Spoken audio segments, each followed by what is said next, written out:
فلو نرجع شوي والله لورا الأيام التوجيهي، كم جبتي معدلك في التوجيهي وشو اللي خلاك تتشجع تدخلي هذا التخصص بالتحديد؟ معدلي بالتوجيهي كان 77.5. بالضبط. دخلت التصميم الداخلي، والله هو كان شغف من قبل ما أدخل التوجيهي.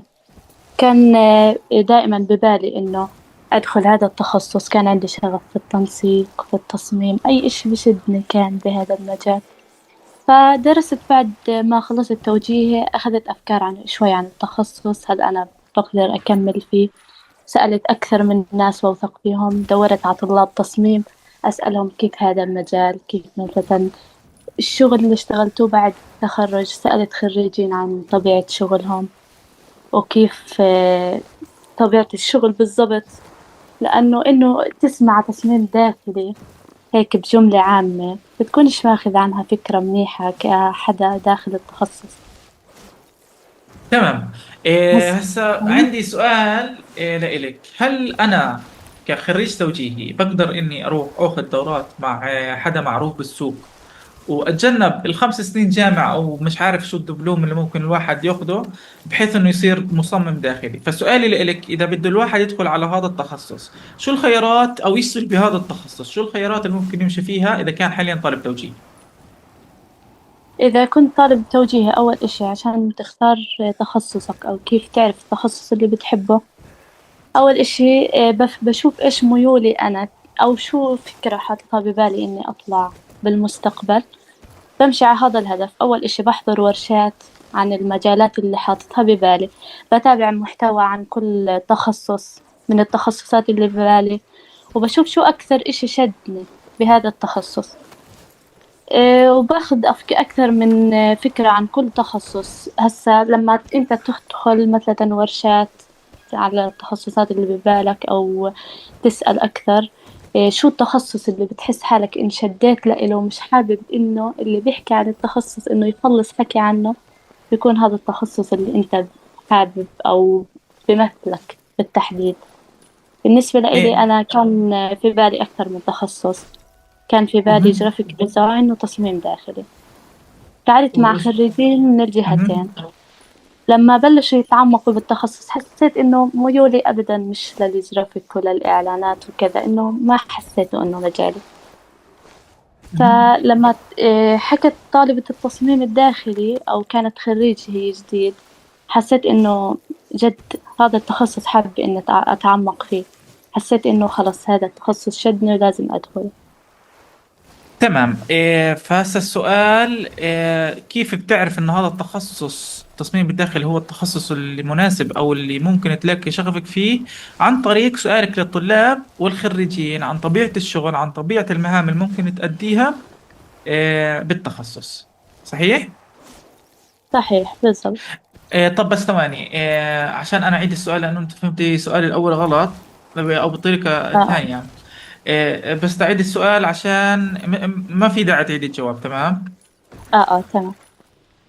فسؤالي الأول لإلك آنسة منار، كيف الواحد بيعرف شغفه في التخصص اللي بده يدخله؟ بس يعني خلص ما في داعي تحكي أي شيء، يعني هاي بس فاهم للمونتاج. عليك، بس بتعيده أيوة. تمام. اللهم صل على محمد. هسا السؤال الثاني لإلك، كيف الواحد بيختار الخيار الأنسب لإله ولظروفه لحتى يتخصص في مجال معين؟ يعني لو جينا نتطلع على مجال التصميم الداخلي، حكينا ممكن الواحد يروح دبلوم أو يروح دورات، أو خلينا نحكي يتعلم كهواية. يعني في ناس تتعلم كهواية وبتصير مصمم داخليا، صح؟ بالضبط. طب هسه أنا كيف أعرف إنه الجامعة لإلي؟ مثلا كيف أعرف شو الخيار الأنسب لإلي؟ ممكن ظروفي ما تكون بتسمح، فهل هذا الإشي يعني الظروف المادية الظروف الشخصية ما تكون بتسمح، هل هذا الإشي بمنعني من إني أكمل هوايتي أو شغفي تجاه تخصص معين بحجة إنه الظروف المادية ما بتسمحني أدخل الجامعة؟ آه، أبدا الظروف المالية والنفسية هي ممكن إنها تكون عائق أو سبب إنها ما تخليك تدخل الجامعة، بس هاي ليست سبب إنه تخليك إنك ما تدرس. إذا طب كانت شو في أعمل؟ عندك تعب، شو تعمل لما يكون ما عندك مال أو فيش حافز نفسي، فهو إنه تدور على حالك بدورات الأونلاين. اليوم الأونلاين يعني متوفر بشكل كبير ومجاله واسع، فدائما ابحث عن بديل عن الجامعة، هو دورات الأونلاين، نتعلم أونلاين. اليوم تكاليفها بسيطة، وفي قنوات كثيرة عن التصميم الداخلي، قنوات جد بتأسس يعني من الصفر حتى الاحتراف، وبتقدر تقدري تستفيد تعطينا منها أسماء كثير. مثل هاي القنوات بعد إذنك؟ كثير طبعا. في عندك أول إشي صفحة المهندس رام شريم، من الصفحات اللي طبعا أنا طول طريق الجامعة وأنا متبعة معها أكثر من الجامعة صراحة. الجامعة هي بتعطيك خبرة وبتعطيك انطباع على قوة الشخصية. الجامعة إلها فوائد كثير طبعا، هي الحافز الأساسي لأنه تنطلق بعدها لأي مهارة أنت بدك تكملها، لأنها بتبني شخصيتك. بس بالنهاية إذا مش ما قدرتك تدخل الجامعة مش سبب إنه توقف. فأنا مثلا ما كانش اعتمادي الأساسي على الجامعة. بداية الجامعة أنا دخلت في فترة الكورونا الجامعة بال2019، فكانت طبعا كورونا كان طبعا دا أذكر إنه وضعنا المادي مش كثير برضه، يعني زي مم. أي طالب. كان وضعنا حلو. المادي ما بسمح إني أجيب لابتوب مثلا بأول الفصل، وهذا كان عائق إني مثلا أكمل. بس ما وقفت طبعا، كنت والله بدي أترك جامعة لأني معيش أجيب لابتوب. لا عادي، كنت خلص الطلاب بمشوا، أنا بدبر اللابتوب يوم تسليم المشروع بشتغل الشغل. بس إنه أتبع كيف أتعلم وكذا، خلص ما معي لابتوب.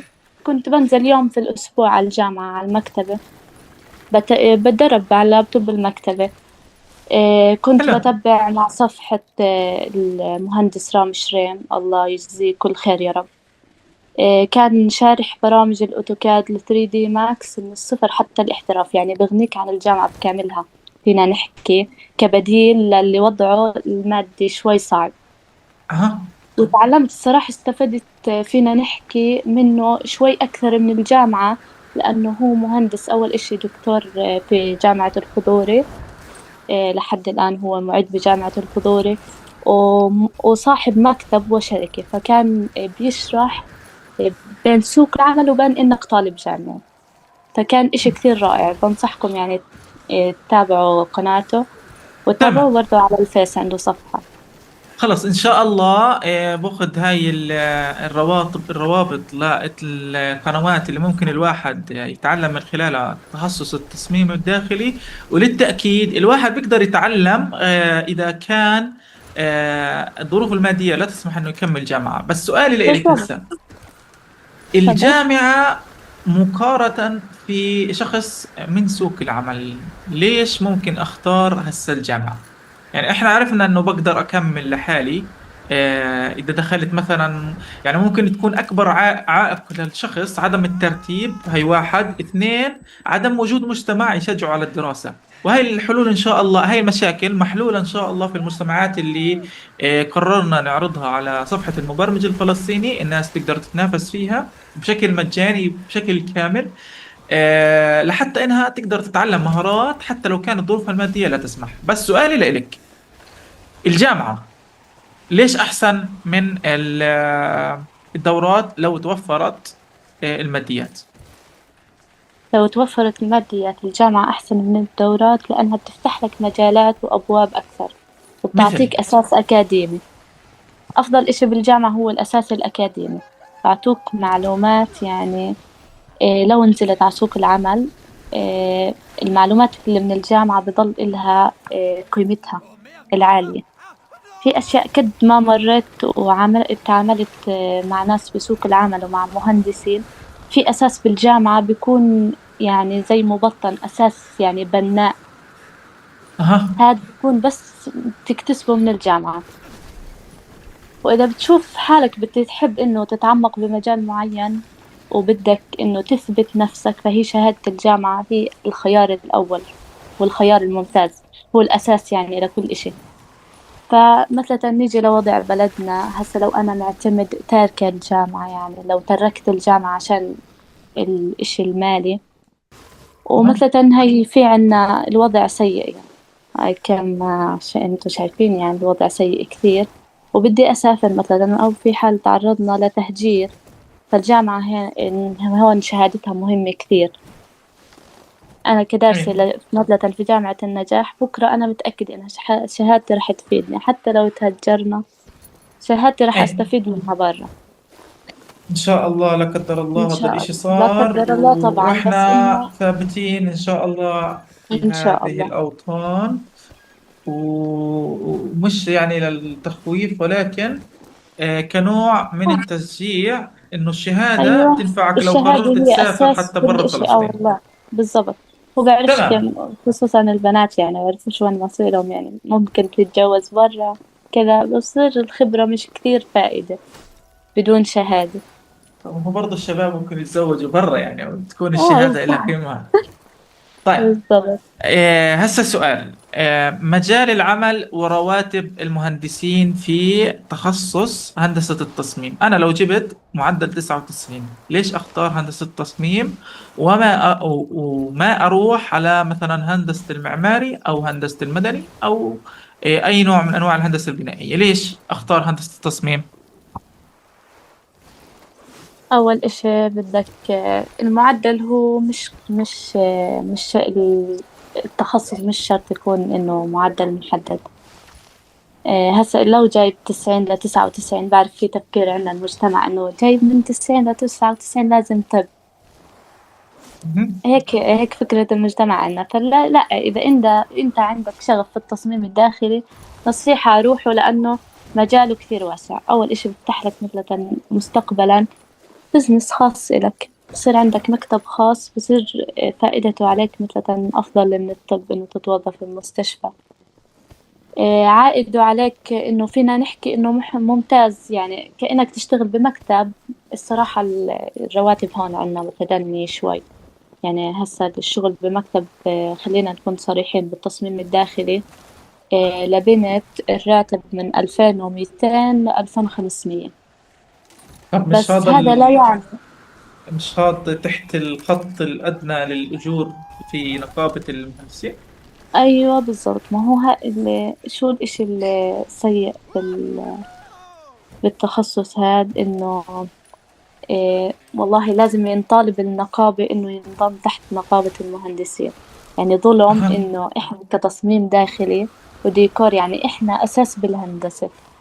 يعني أيوه. لما إحنا بندرس زينا زي غيرنا مخططات، توزيع كهرباء، توزيع صرف صحي، وكل هاي الأمور بندرسها إحنا. يعني أنتوا هسه بتفكروا إنه تصميم داخلي هو خلص برتب البيت وكذا، لا، إحنا بندرس توزيع المكان من الصفر، بنبلش تتبيع مع المهندسين وكذا، إنه توزيع المكان، توزيع خطوط الكهرباء، لازم نكون موجودين وأساس رأينا بهذا الإشي، أيوه. وتوزيع الصرف الصحي برضه. فوالله إنه مفروض يعني نقابة المهندسين تضمنا على اسمها، لأنه فيك تحكي شوي حقنا بسوق العمل ضايع بالرواتب، بحسبة إنه إحنا ما هو مش تحت مسمى نقابة المهندسين.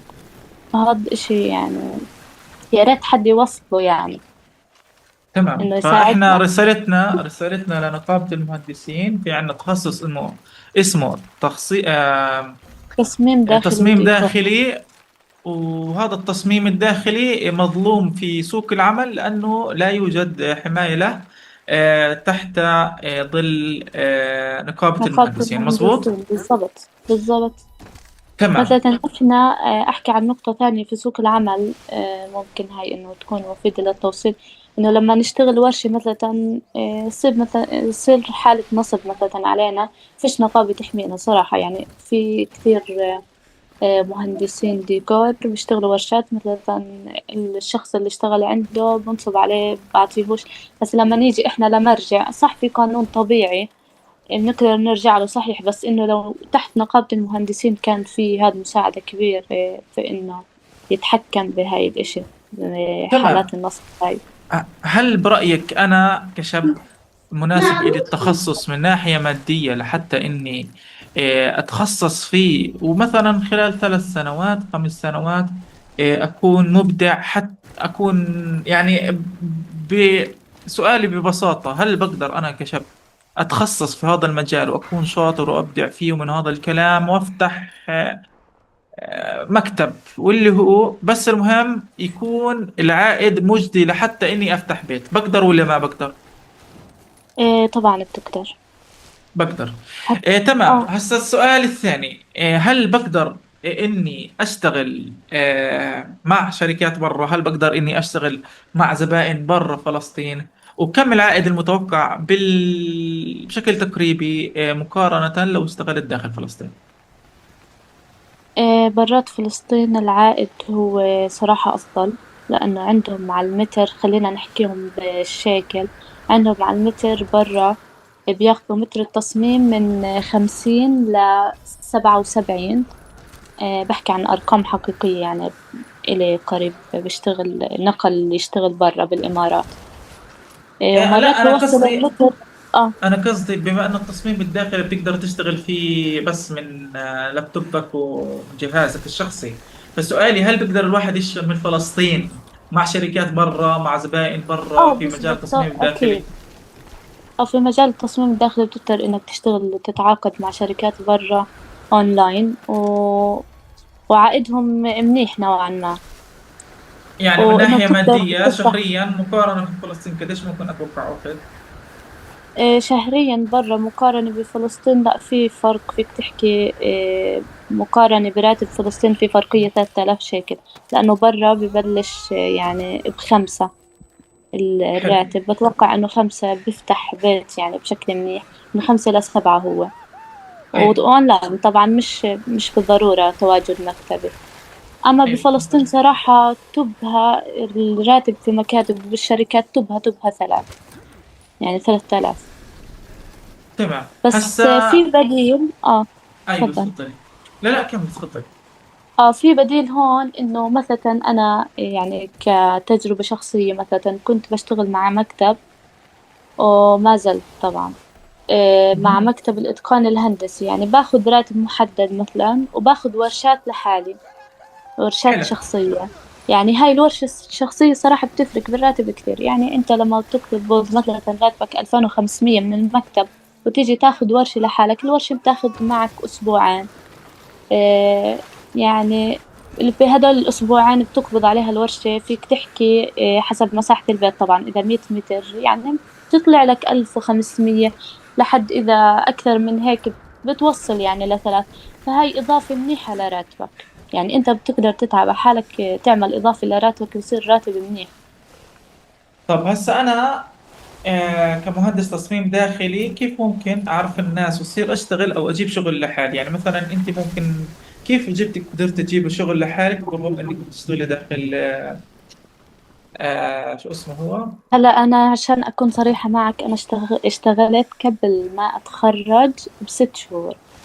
اتوظفت وظيفة يعني فيك تحكي رسمية بشركة الإتقان الهندسي. آه، قبل ما أتخرج ب6 شهور. يعني هو أخذني على الخبرة. حلو. هسا أنا مش اكتفيت بشهادة الجامعة. ليه هو أخذني؟ أكيد مش أخذني من فراغ يعني. ما أي. اكتفيتش الصراحة. كنت بالجامعة وكنت باخذ مثلا دورة 3D ماكس متقدمة مع المهندس برضه رام شريم. أيوه. أيوة، أخذت دورة 3D ماكس متقدمة. برضو وانت بالجامعة سنة ثالثة، بتوقع انه بيكون الواحد قادر ياخذ انه ورشة، عنده صورة منيحة عن التخصص. وبشكل كامل بسنة ثالثة بتكون انت لميت كل المعلومات عن عن التخصص. سنة رابعة هي مكملة صراحة، بتروح في مشروع تخرج وكذا، بس تكون كل المعلومات عندك. فبسنة رابعة استغلوها انه خذوا ورشات، جربوا تجربوا. يعني لو ورشة لقريب إلكم او لإشي، بس هي بتكون تجربة كثير ممتازة لإلك، تنقلك لسوق العمل. بشكل فأنا مجاني كنت، ولا بشكل مدفوع؟ لا، بشكل مدفوع بس بشكل بسيط يعني. وتجرأ لو مجاني أول ورشة جازف فيها، معلش اتعب لتوصل يعني. لو مجانية بس هي مثلا بتستفيد إنه هي أنت جربت بورشة، حصلت على صور لشغل حقيقي. مش إنه بس مشاريع جامعة، أشياء بسيطة للجامعة. لا، هنا بتكون حصلت على صور حقيقية لشغل حقيقي. أنت قادر تعرضه على أي مكتب هندسي، تحكي له إنه هاد شغلي بسوق العمل. طب هل في تبعات قانونية على إني أشتغل في مجال التصميم الداخلي خارج نطاق الشهادة الجامعية؟ أو هل في إشي معين لازم أخذه أو رخصة مزاولة أو إشي زي هيك؟ تبعات قانونية هو شوي ي- لا، ي- مش يعني كتير على تحمل المتابعة. مسؤولية إن عملت إشي خطأ في التصميم الداخلي، أو سببت أذى، أو هل هاي الأشياء ممكن يتم ملاحقتي قانونيا إذا لم يكن عندي مثلا مزاولة أو شيء معين؟ ولا بقدر أخذ الدورات اللي حكيتيها وأشتغل مثلا لإلي لقرايبي للي حوالي في المجال هذا؟ لا، فيش عليها تبعات قانونية. هو بتقدر تاخذ ورشات لإلك لقرايب لكذا، بالأول تتعلم. بس لازم إنه قبل تبلش أي خطوة دور على تدريب في مكتب هندسي، انزل معهم ورشات ميدانية لفترة معينة تتعلم تتمكن قبل أي خطوة يعني تمشيها. لازم طب تاخد دورات ميدانية. طب هل الشركات الهندسية بتقبل طلاب غير متخصصين أو غير يعني ناس غير من الجامعة ماخذ دورات؟ يعني مثلا انا لو رحت اخذ الدورات، كل الدورات اللي ذكرتيها باللقاء، رحت اخذتها وقررت اروح اخذ تدريب في احد الشركات الهندسيه، هل ممكن يقبلوا فيها ولا لازم عندهم شرط اساسي الشهاده الجامعيه؟ الشهادة والله هي شرط أساسي. الدورات مكملة. في حالك تعتمد على الدورات لحال هاد بدك تصير تشتغل شغل ثانوي لحالك، يعني بدون مكتب بدون اسم، طب بدك تشتغل كأنك صفحة إعلانات عادية. هل ممكن إني أنا أتواصل مع مهندسة تصميم داخلي وتفيدني كتغذية راجعة؟ يعني أنا بالنهاية لما أشتغل في المجال هذا كتدريب أو كشغل بزبط حقيقي، معك. هل بزبط معي بدون إني يعني إذا ما احتجت خبرة المكتب الداخلي أطلب من مهندسة منار إنها تشرف علي تعطيني تغذية راجعة وأعطيها مثلا مبلغ مالي لحتى أتطور في المجال؟ بزبط هذا الإشي ولا صعب؟ لا، لا. هذا الحكي بزبط. تمام. آه، فإحنا ملخص اللقاء تقريبا إنه بتقدر يا عزيزي الطالب تشوف الخيارات حسب الظروف اللي أنت متاحة قدامك. الأساس إنك تدرس في بالضبط. الجامعة لأنها بتعلمك أساسيات، عندها أساسيات وهيكلة معينة غالبا مش رح تقدر تلاقيها بالتعليم العادي. رح يكون في بالضبط. مجتمع مخصص لأنك تتعلم معاه من خلال امتحاناتك والذات، كل شيء مرتب حتى إنك تدخل هذا التخصص وتستفيد منه. في السنة الرابعة لازم إنك تجتهد على حالك وتتعلم داخل شركة عن المجال التصميم الداخلي، وتكون قدر الإمكان داخل لحتى تتعلم، مش إنه خلص تقضي ساعات التدريب لحتى تطلع بالاستفادة اللي تقدر من خلالها لما يتيح لك أو تقدم لك الفرصة تشتغل من خلالها. بالضبط. فهي هي ملخص الحديث اللي تكلمناه مع المهندسة منار غانم. طبعا آنسة منار، هل في أشياء أنت بتحب تضيفيها تحكيها لطلاب التوجيهي؟ طبعا في كمان نقطة نسيت أحكيها، حب التخصص بيجي من إنك تسأل عنه، لازم تسأل الخريجين. بالضبط لازم آه، تسأل. تسأل الخريجين عن سوق العمل، شو طبيعة الشغل، كيف بتشتغل، كيف يومك ببلش، كيف يومك بينهي. هاي التفاصيل رح تساعدك تعرف انه هذا التخصص رح احبه، رح احب اشتغل فيه او لا. يعني اذا ما عرفت هاي التفاصيل غالبا آم، يعني ممكن تتشجع ممكن ما تتشجع تدخل هذا التخصص. فضروري تدخل تسأل خريج بيشتغل في سوق العمل لحتى يعطيك تحديدا يومه كيف بيمشي، كيف بيعمل، شو بيعمل. وإذا احتجتوا أي شيء عندنا المهندسة منار بتقدر تساعدكم في الإجابة عن تساؤلاتكم داخل كل فيديو في صفحة المبرمج الفلسطيني. آنسة منار، عشان الوقت راح يسحبنا، ما بعرف إذا في عندك إضافات بتحبي تحكي لنا فيها أو نصيحة أسئلة. صغيرة هي أتفضلي. إنه التصميم الداخلي هو مش بس ترتيب أثاث. أهم إشي هاي النقطة تحطوها براسكم، مش بس ترتيب أثاث، هو هندسة، علم، فن، ورسالة أنت بدك تخلقها لبيئة مريحة وآمنة للناس. وأهم إشي يكون عندكم شغف وحب لهذا المجال، هو أساس كل إشي. وصبر، صبر ثم الصبر ثم الصبر. تمام تمام، شكرا لك آنسة منار. وإن شاء الله البودكاست غالبا بنزل يوم الخميس الساعة مش متأكد أي ساعة صراحة، ولكن إن شاء الله من هسه ليوم الخميس بكون الأمور جاهزة وبتنزل على صفحة المبرمج الفلسطيني. وإذا كان أي حدا محتاج أي أسئلة عن التخصص، الآنسة منار بتقدر تساعدكم فيهن. إن شاء الله.